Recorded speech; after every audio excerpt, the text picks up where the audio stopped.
Hello there, and welcome to Normal Guy Games. This time I have a big project that I've been working on, and I've been promising to show everyone, and this is it. I've finally finished my Chaos Knights, and I finished my Thousand Sun scheme for them. So, as much as I've been told that multi-part videos they aren't very successful, I'm gonna have to do this in multi-part because of how big it is. So, please like and subscribe, and let's do this.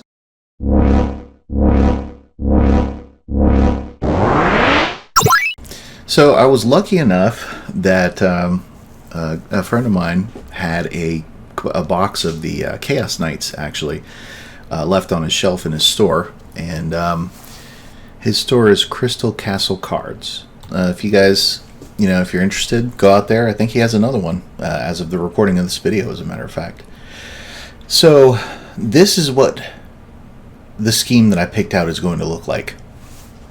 Now these guys, they've been painted with a blue ink, and they've been painted with I painted these before I started getting the Pro Acryl paints. This is Retributor Armor and Lead Belcher and whatnot. So all of this is Citadel paints. So the scheme here, and as you can see, I've already magnetized the little guys, and I got them ready to go. The arms and the weapons are interchangeable, and the top options there with the missile pod and the gun are interchangeable. So moving on with the big guy here, I originally was going to magnetize his feet and legs, and I was going to magnetize the torso for easy storage, but I decided that I didn't want to do that, so I just glued it all together. The magnets I've got, I'll put the sizes in the description, but I just ordered a bunch of magnets of different sizes that I found online what sizes were best when you start doing a project like this. So the first thing I did here, as you can see, this is for the arm with all the tentacles on it, the metal tendrils.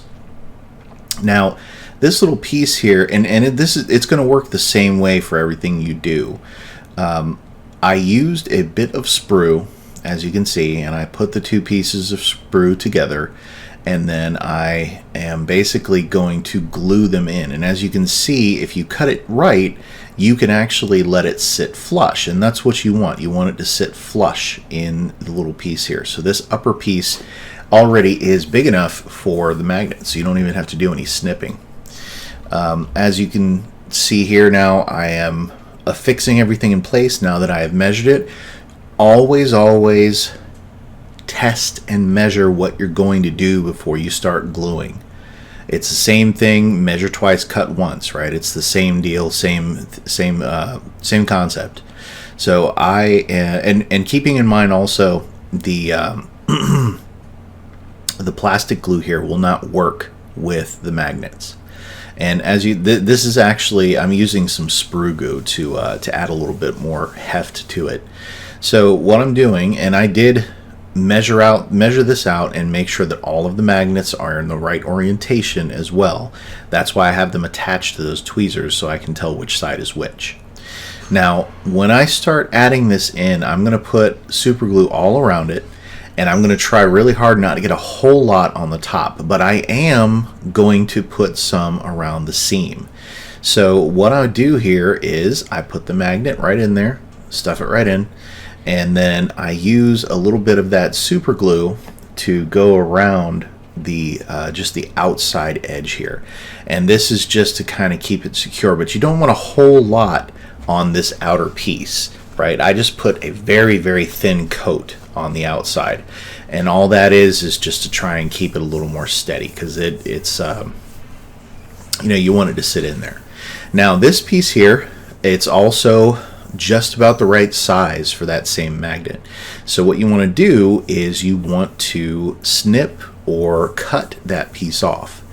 And what I am going to do is, I happen to have a razor saw and a miter, and I'm going to just cut it off right at that base piece. Now, when you do this, there will be some burrs, and all you got to do is just kind of sand it out with like a sanding stick or something similar. Use a file, something like that. But as you can see, the piece comes right off, and a little bit of sanding, maybe a little bit of scraping with your hobby knife, whatever, that will get it right. I am just going to use a sanding stick. I have found that I love these things. They're really nice. They kind of contort to the shape of the plastic that you're trying to sand, and I appreciate that, especially when you're trying to clean mold lines.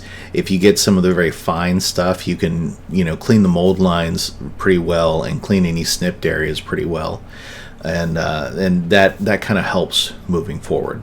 So once you get that done, as you can see here, I am making another piece of the sprue that I'm using to get everything set in there solid. And this is actually pieces of sprue that came directly from the Chaos Knights box itself. So there you go, easy enough. So I'm just putting the two wide edges together and just putting it, just kind of squishing it down and then letting it dry. Now you can do this with anything. You can make a shim with anything, but in this particular case, I felt like the sprue would work better because it'll be easier to attach the super glue to it. And really all you do is you snip those offcut ends off and you stick some sprue in there and you're good to go. All you got to do is measure how long you want it. And as you can see, that is how I magnetized the arms, all of the arms. If you just repeat that will work for all of them. And you can see here the finished product for the tentacle arm. And this is it for video 1. I've got more videos coming, and in the other videos I'm going to show you how I paint and how I do my warp rift. So stay tuned, there's more videos to come, and we'll see you on the next video.